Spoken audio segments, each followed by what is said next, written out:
私は広告やテレビの撮影でヘアメイクを担当することが多いんですけれども、髪にツヤがないとどうしてもメイクがパッとしないんですね。なので髪の潤いやツヤはすごく重要だと思っています。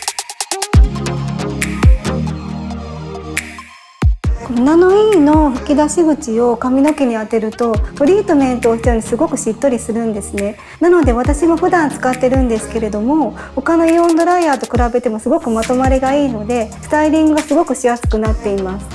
最近はエアコンの乾燥やストレスで頭皮が敏感な方が多いんですね。スカルプケアモードは優しい温度で乾かすので頭皮がしっとり潤って柔らかくなるんです。毎日何年も使うものなので、綺麗な髪を保つには少し高くてもいいドライヤーを使う方がいいと思います。